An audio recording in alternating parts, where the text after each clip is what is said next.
All right, so this is the second video for this unit on abnormal psychology. Today we're going to focus on anxiety disorders.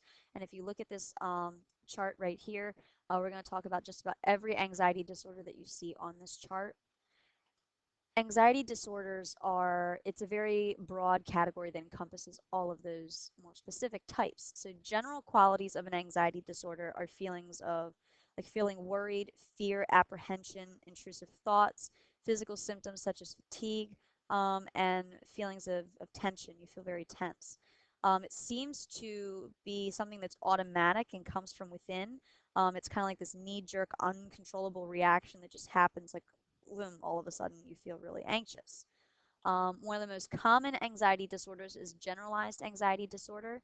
This is a very prolonged, vague, unexplained, but intense fears that do not seem to be particularly attached to any particular object. These feelings just kind of come about without any rhyme or reason.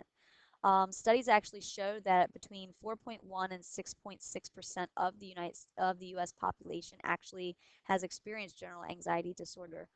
Again, and if you think of how many people we have in the U.S., 4.1 to 6.6%, that's still a considerable amount of our population that's experienced this.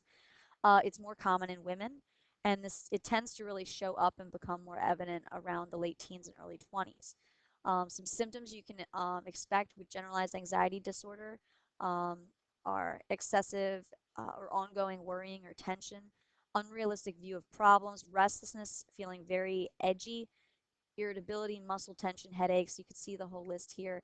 Um, so again, it's not just like, oh, I feel tired or oh, I feel irritable. I must have this. No, it's something that is prolonged. It lasts for a while without going away, and there is no like rhyme or reason for it. You're not, oh, I'm stressed because of the test coming up. No, with generalized anxiety disorder, it's you're stressed and there's really no reason behind why you are. All right. The next type of anxiety disorder is panic disorder. It's very similar to general anxiety disorder, except that they're greatly magnified and usually have a very, very sudden onset and come with panic attacks. It's more common in women and younger people. Panic disorder symptoms tend to be, it's more severe than just general anxiety. So your chest burning, chest pains, discomfort in the torso, like you feel very achy, like you worked out a little bit, shaking, trembling feeling.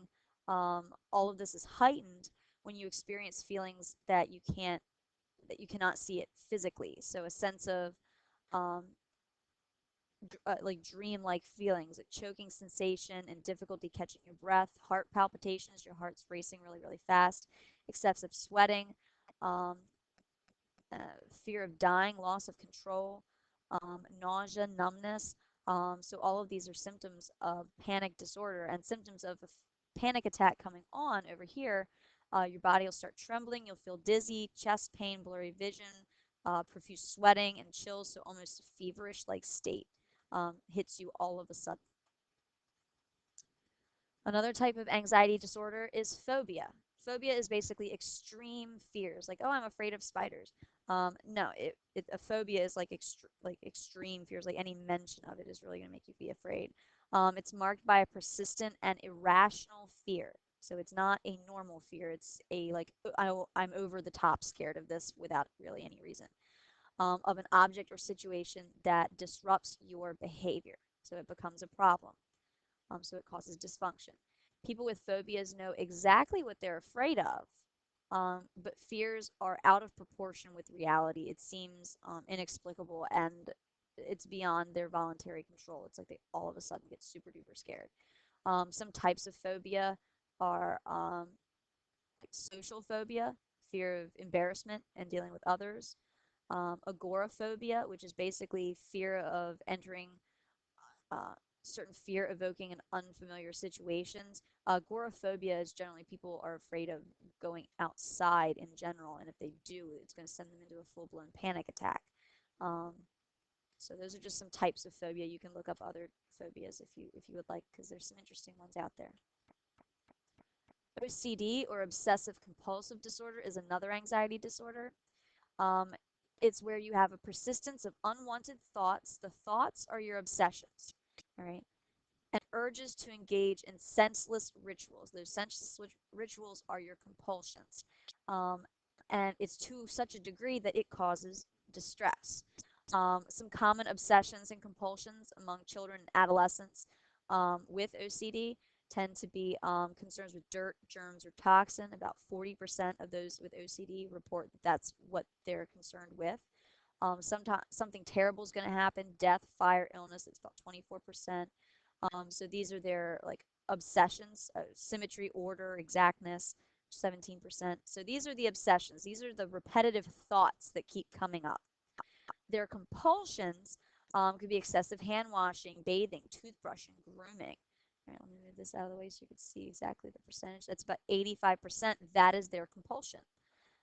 Repeating rituals in the door, out the door, up, down from the chair. So like they're actually repeating motions. It's about 51%. Checking doors, locks, appliances, car brake, homework, like over and over and over and over again. It's about 46%. We're going to look at Sheldon in class as well as watch a clip from the TV series Monk, because both of them suffer from OCD.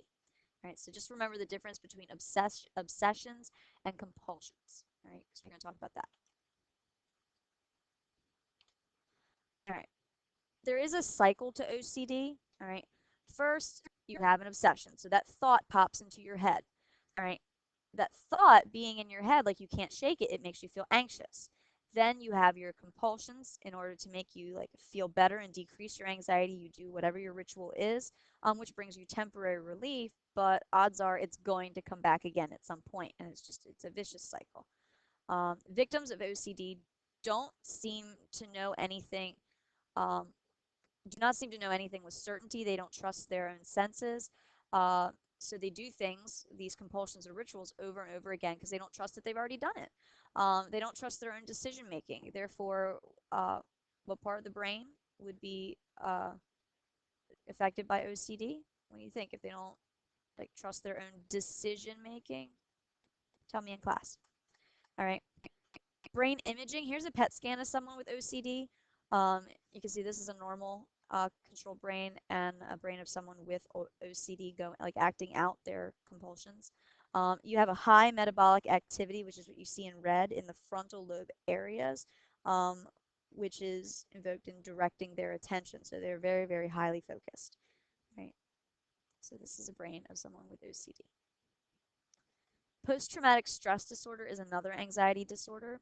Um, this you can so post-traumatic stress disorder is something that's when you have it for 4 or more weeks of the following symptoms means you have potentially have PTSD, haunting memories, nightmares or flashbacks, jumping anxiety, like very jumpy anxiety, and sleep problems. Right. So if you have 4 or more weeks of any of these symptoms, like it's ongoing, it doesn't stop, then you may have OCD. Post-traumatic stress disorder. Resilience with PTSD, it's actually surprisingly not very common. Only about 10% of women and 20% of men react to traumatic situations actually develop PTSD, right? Even Holocaust survivors really didn't develop PTSD. They've shown remarkable resilience against traumatic situations. So it really depends on the person, and it's actually not common. Um, and interesting fact, all major religions in the world suggest that surviving a trauma can lead to growth of an individual. So being able to overcome a trauma, even with PTSD, but you're eventually able to overcome it, it actually leads to individual growth.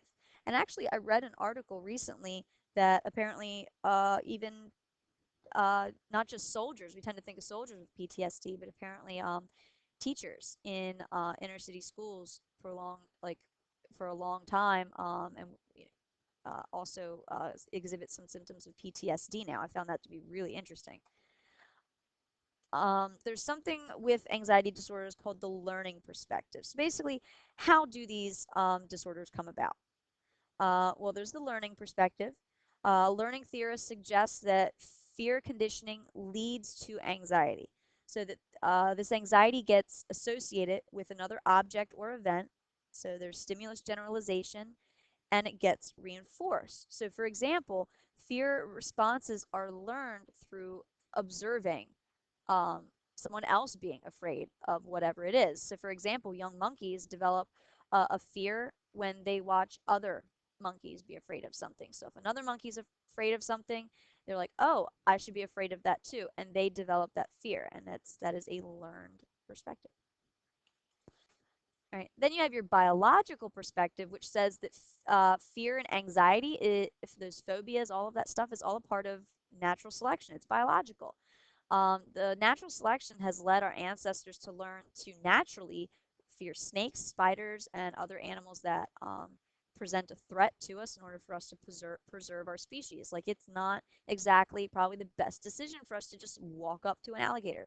Um, and back to the twin studies we've talked about several times. Twin studies suggest that our genes may be partly responsible for developing fears and anxiety. Twins are actually more likely to share phobias. So if one of them has a phobia of, let's say, snakes, because that's what the picture is here, the other one will probably also have a a phobia of the snake, and it'll be biological. All right. So we've talked about the different anxiety disorders: PTSD, panic disorder, OCD, generalized anxiety disorder, and phobias. Now we're going to talk about mood disorders, which is basically depression and bipolar. They are two totally different disorders, and we're going to learn to differentiate between the two right now. All right. Mood disorders overall are any disturbance in the emotional feelings that are strong enough to interfere with everyday life, which is why it's part of abnormal psych, because it is dysfunctional for you. Um, Emotional extremes and mood disorders come in two principal forms: major depressive disorder, which is your depression, and bipolar disorder. Right, so those are the two main types. Major depressive disorder um, is, I believe I've said it in class to at least one class, depression is like the common cold of psychological disorders. All right, it's very, very easy to come by. Everybody experiences it at least sometime in their life. And between 6 and 10% of the U.S. population is actually clinically depressed, meaning it's constant and they've been diagnosed. It's actually the number one reason that people in our country seek mental health services is for major depressive disorder. Again, if you think how many people are in the United States, 6 to 10%, that's a very considerable amount of our population. Women are twice as likely than men to experience major depression, and approximately 1/4 of all women will experience an episode of major depression at some point in their lives. Right. Symptoms and must be for at least 2 weeks, again, without cause. Nothing caused this, it just came on, and it has to be constant for 2 weeks for you to be diagnosed with depression. Now, if you're grieving over the loss of a loved one, then, well, yeah, you're going to feel depressed for probably longer than 2 weeks. So they say that if you're grieving over the loss of a loved one, then generally, if the symptoms last for longer than 2 months, then you're going to get diagnosed with major depressive disorder. So you're going to have either depressed mood or loss of interest or pleasure in almost all of the activities that you like to do. So that's going to come up.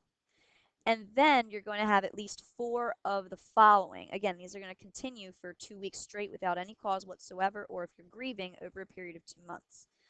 So marked weight loss or gain, constant sleep problems, agitated or greatly slowed down behavior. You feel fatigued, inability to think clearly, feeling worthless, and frequent thoughts of death or suicide.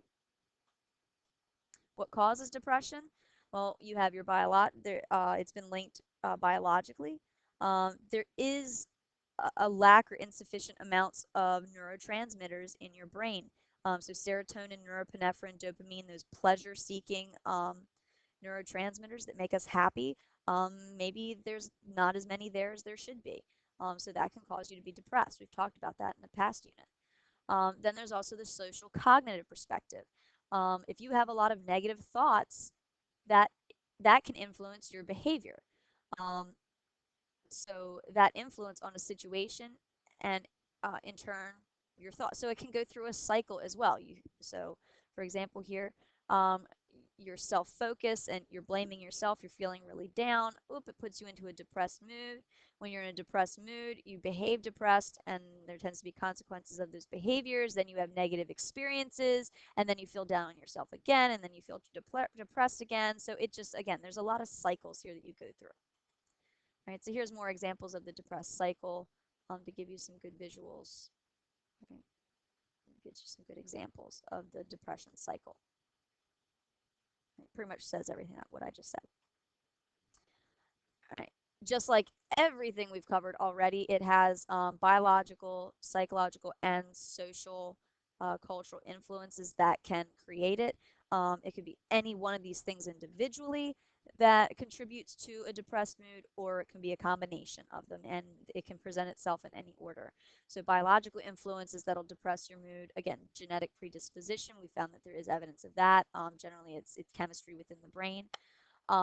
Psychological influences, those negative thoughts, learned helplessness, social cultural influences such as some type of trauma, or some type of depressed evoking situation, right, that can create a depressed mood as well.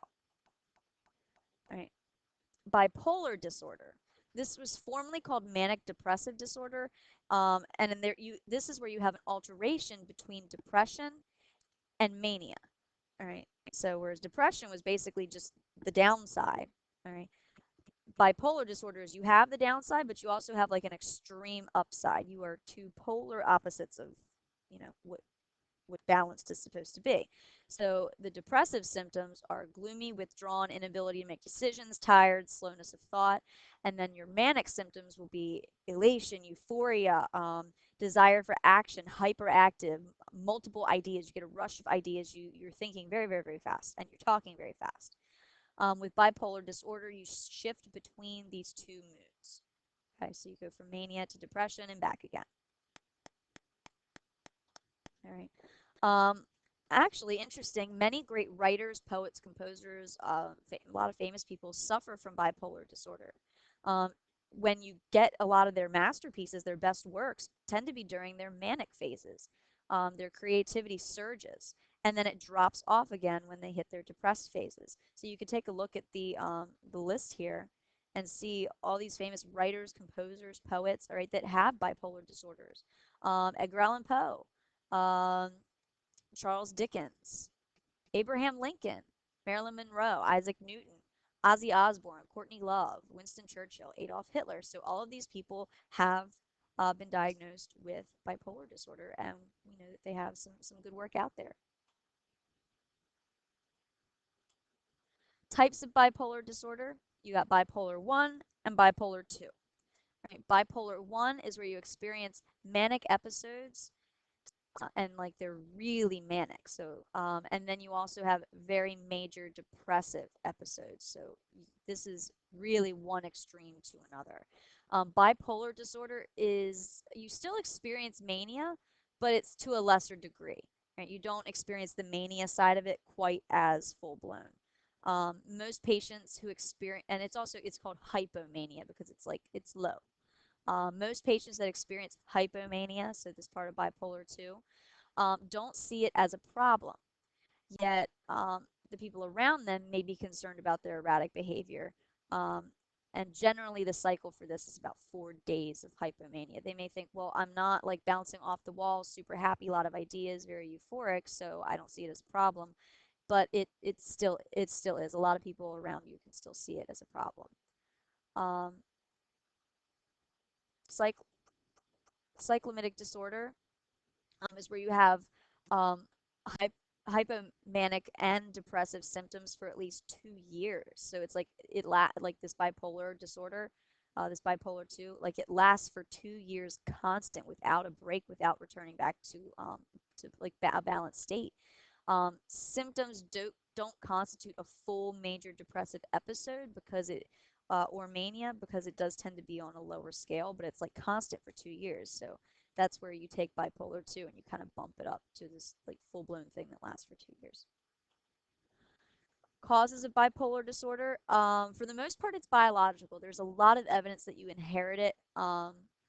And about 2/3 of people who have bipolar disorder have somebody in their family that has it or some other type of mood disorder. And sometimes they're the very first one, but or that at least has been diagnosed, but it tends to seem like it is biological. There appears to be some psychosocial factors, though, but those seem to be triggers for what actually triggers another episode or can help prevent an episode. So if you found that a stressful event will often trigger manic episodes, it can also trigger depressive episodes. These are two shows here. You're too young to watch them. But this is Shameless. Right, one of the characters was diagnosed with bipolar disorder, and that's his mom. She also had bipolar disorder, so it's in the family.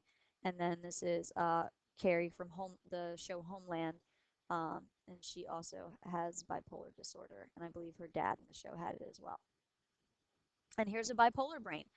This is a PET scan showing the energy consumption and how it rises and falls with both your manic and depressive episodes. So when you're in a depressed state, you see how little brain functions going on. It's like it's shutting down, it's withdrawing into itself. Um, and then your manic state, your brain is like full of all of this hyperactivity. And then back to a depressive state. So you're literally going from one extreme to another. All right, so hopefully you learned a lot of interesting stuff about anxiety disorders and mood disorders. Make sure you took some good notes. We're going to talk about this more in depth in class. I'm going to have some videos, and then there should be something on Edmodo or something on the computers that we're going to do as well. All right, see you in class.